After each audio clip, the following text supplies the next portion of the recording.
Mi nombre es Oscar Javier Leonardo Belial, matrícula 2019-330015, de la materia de bases de datos 2 en el dominio americano. Vengo a hablarle de todos los temas de la materia impartida en base de datos 2. Fundamento de base de datos. La importancia de usar una base de datos radica en el poder tener una mayor independencia, ya que los datos son independientes de las aplicaciones que los utilizan. Se obtiene lo que es una mayor disponibilidad, la seguridad de dichos datos aumenta y se evita la redundancia, entre otros. Modelo de base de datos. Existen varios modelos de base de datos, entre ellos está la base de datos jerárquica. Este está basado en nodos de interconectados y su estructura parece como un árbol invertido. Está la base de datos de red. Esta soluciona el problema de redundancia y permite que los ciclos en cada nodo pueda tener un padre. Está la base de datos orientada a objetos, que esta es la que se utiliza más actual y está dirigida a la programación orientada a objetos. Y está el modelo relacional, que está compuesta por un conjunto de datos almacenados y relacionados entre sí. Elementos que con elementos de una base de datos relacional. Está la tabla, que es aquella que se encarga de alojar todos los datos de la base de datos. Está la tupla, es decir, cada una de las filas de la base de datos. Está el atributo, que son cada columna de la tabla de datos. Está el número, que es el número de atributos por la que está compuesta la tabla. Está la cardinalidad, que responde el número de tuplas de una tabla. Están las relaciones, que son aquellas que permiten evitar las redundancias, eh, de datos. Está el valor nulo, que esto indica los contenidos de atributos que no tienen ningún valor. Está la clave principal, que es la que maneja, como quien dice, llave principal de cada tabla. Por ejemplo, el ID de un empleado vendría siendo la llave principal. Entonces está la llave secundaria, que esa vendría siendo, la que está relacionada a la llave primaria, que sería un foreign key, que es la que, yo como empleado tengo un ID, que es mi clave principal, pero tengo un departamento que también tiene un ID. Entonces se vendría siendo como mi clave secundaria.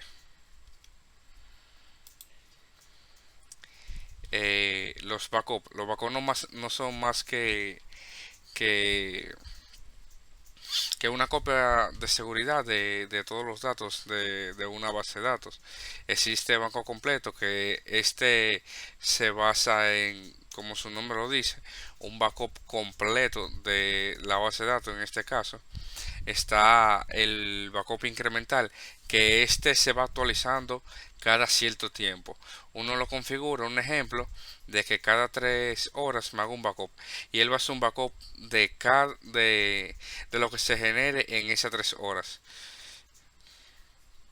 Y está el backup diferencial, que tiene la estructura básica del backup incremental, y hace copia de seguridad, que son los archivos que sufrieron alguna modificación, o los archivos que sean nuevos. Existen dos métodos de respaldo, que son el automático y el manual. El manual son lo que hacemos nosotros como administradores de la base de datos. Por medio de comando podemos realizar, eh, esos backups. Y está el automatizado, que ya utiliza, puede ser software del tercero para hacer esos backups. No tenemos que intervenir directamente.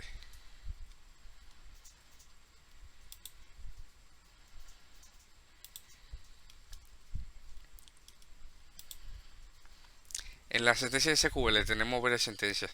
Voy a explicar cuatro de ellas. La primera es un select, que vemos el primer ejemplo, select column 1, 2 de la tabla X. Entonces yo simplemente estoy diciendo ahí que me le seleccione la columna 1 y 2 de dicha tabla. Tenemos el select asterisco from y la tabla. Ahí me va a traer todos los datos de la tabla. Tenemos select distinct column. Aquí me va a traer datos que no estén repetidos en esas columnas. Y está el select, seleccioname este y esta columna de la tabla tal con la condicional where, que va a ser cuando sea igual a tanto, tú me vas a traer esos valores. Lenguajes de SQL, DDL, Data Definition Language. En primer lugar tenemos varios comandos que son un ejemplo de create, que se utiliza para crear nuevas tablas o nuevos campos. Está el alter, que con este uno modifica datos. Está el drop, que es para eliminar eh, datos de cada columna. Está el truncate, que es para eliminar todos los registros de una tabla. Está el comment, es para agregar comentario al diccionario de datos. Y está el rename, que como su nombre lo indica, perdón, es renombrar, para renombrar. Está el lenguaje DML, que en este tenemos el select, es para hacer consulta de los registros de la base de datos. Tenemos el insert, que es para cargar esos registros a la base de datos. Tenemos el update, que es para modificar esos registros en la base de datos. Y tenemos el delete, que es para eliminar esos registros en la base de datos. Tenemos el lenguaje DLC, que en este tenemos el grant, que es utilizado para otorgar privilegios a los usuarios, permisos privilegiados a usuarios. Y está el revoke, que es para retirar esos permisos del grant. También tenemos el TLC, que tenemos un commit, que es para realizar el trabajo ya hecho, y un rollback es para volver a ese trabajo que ya tú habías subido. Con un commit tú puedes dar un rollback en caso de que tengas algún tipo de error. Bien, primera forma normal. La primera forma normal está sí y solo si es isomorfa a una relación, lo que significa que específicamente tienen que cumplir cinco condiciones. La primera es que no hay orden de abajo hacia arriba en las filas. La segunda es que tampoco hay orden de izquierda a derecha. La tercera es que no hay filas duplicadas. La cuarta es que cada intersección entre fila y columna contiene exactamente el valor del dominio aplicable, no contiene nada más. Y la quinta es que toda la columna son regulares, o sea, no tienen componentes como ID de fila o ID de objeto o algo. Las tablas temporales, como su nombre lo dice, son tablas que se utilizan temporalmente. eh, ya sea para sacar ciertos registros o hacer cálculos que simplemente tú lo necesites en el momento. Entonces para eso podemos utilizar las tablas temporales. Están los procedimientos almacenados, que son una trans SQL que definen un determinado proceso a ejecutar. Con ella tú puedes realizar puedes realizar hasta la creación de una base de datos mediante procedimiento almacenado o un insert de datos. Eh, Realmente tú puedes hacer todo mediante procedimiento almacenado. Simplemente en vez de tirar el query completo, de la creación de base de datos, simplemente tú lo que haces es que ejecuta el procedimiento almacenado, simplemente proctal. Las restricciones de dominio no son más que la forma más simple de la relación de integridad. El sistema verifica fácilmente que siempre se introduce en la base de datos un nuevo elemento. Un ejemplo, podemos crear una restricción de dominio con un create domain euros. O sea, tenemos dos dígitos, perdón, 12 números de dos dígitos. Igual con los dólares. Los acertos.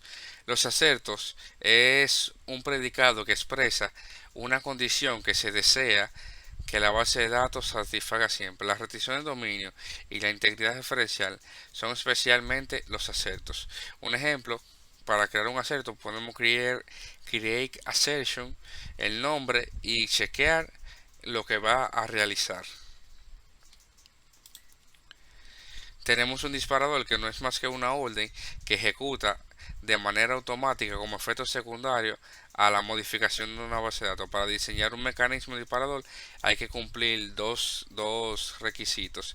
El primero es especificar la condición en la que se va a ejecutar dicho disparador y especificar las acciones que se van a realizar cuando se ejecute dicho disparador.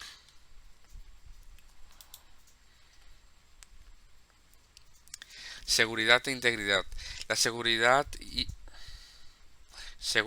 y autorización. Aquí la seguridad en la base de datos se refiere a la protección frente a accesos malintencionados. Tenemos varios niveles. Está el primero, el sistema de base de datos, que este es que algunos usuarios tienen autorizaciones para tener acceso limitado a la base de datos. Está el de sistema operativo, que independientemente de lo seguro que sea, la debilidad de un sistema operativo puede servir cuando el acceso no autorizado a una base de datos. Está el de red, por las conexiones remotas y por las conexiones remotas. Está el físico, que los sitios que contienen sistema informático deben estar protegidos físicamente en la entrada. Y están los humanos que deberían estar autorizados cuidadosamente para reducir la posibilidad de que puedan ocurrir cientos imprevistos.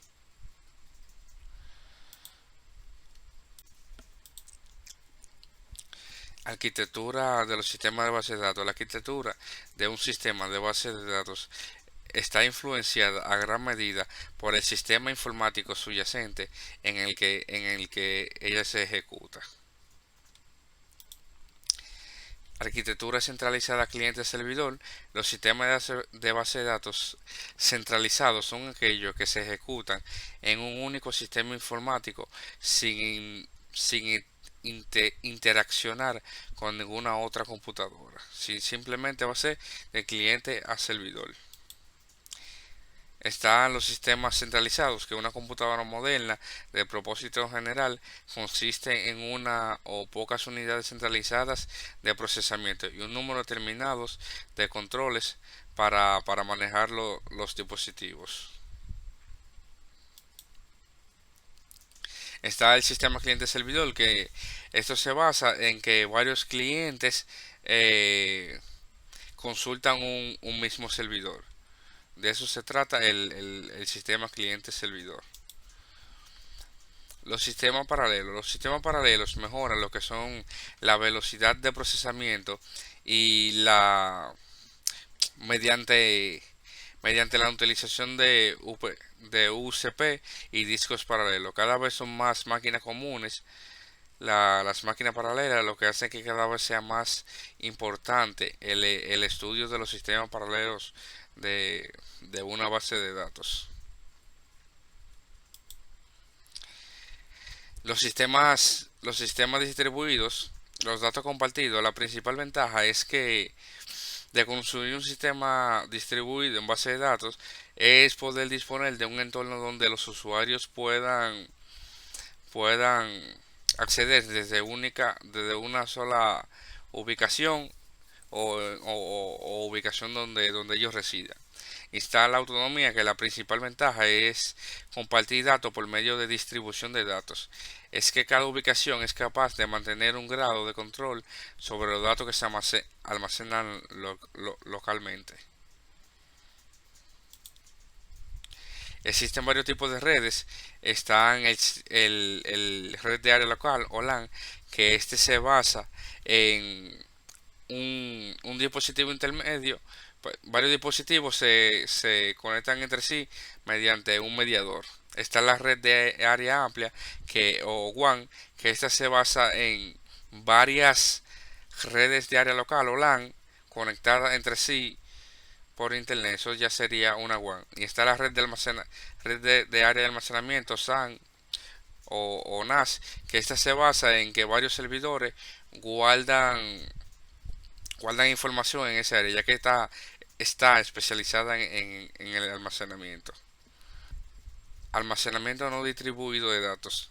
Considerándose una relación R que hay que almacenar en la base de datos, hay dos enfoques del almacenamiento de esta relación en la base de datos distribuida, que son la réplica y la fragmentación. La réplica de datos. La réplica de datos se basa en que se guarda una copia de dicha relación en dos o más sitios. Transacciones distribuidas, las transacciones locales, son las que tienen acceso a los datos y los actualizan solo en la base de datos local. Las transacciones globales son las que tienen acceso a todos y la actualizan en varias bases de datos locales. La estructura del sistema. Cada sitio tiene su propio gestor local de transacciones, cuya función es asegurar que el ASIC de las transacciones se ejecute en ese sitio. Los diferentes gestores de transacciones colaboran para ejecutar las transacciones globales. Disponibilidad. La disponibilidad de una base de datos no es más que el objetivo principal de crear una base de datos distribuida. Es que la disponibilidad es súper elevada, es decir, que la base de datos debe funcionar casi el 100% del tiempo. Base de datos paralela. La base de datos paralela han sido casi descartadas incluso por algunos de sus firmes defensores. Actualmente están comercializadas con éxito por prácticamente por todos los fabricantes de base de datos. Paralelismo de DS se refiere a la reducción de tiempo necesario para recuperar la relación de disco dividiéndolo en varios discos.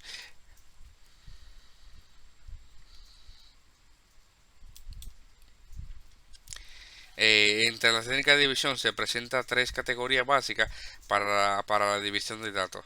Está el turno rotativo, la división por asociación y la división por rangos.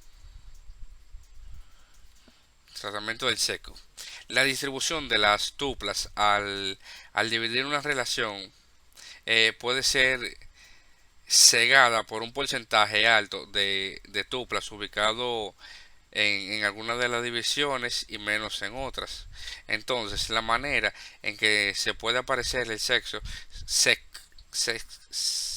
sesgo se clasifica de la siguiente. Está el sesgo de los valores de los atributos y el sesgo de la división. Paralelismo entre consultas. Aquí se ejecutan en paralelo entre sí diferentes consultas y transacciones. La productividad de consulta puede aumentar en forma de paralelismo. Paralelismo en operaciones. Existen tres tipos de paralelismo. Está el orden dividido por... Está la ordenación con división por rangos. Está la ordenación y mezcla está en las paralelas y la reunión paralela. El procesamiento analítico o LAP no es más que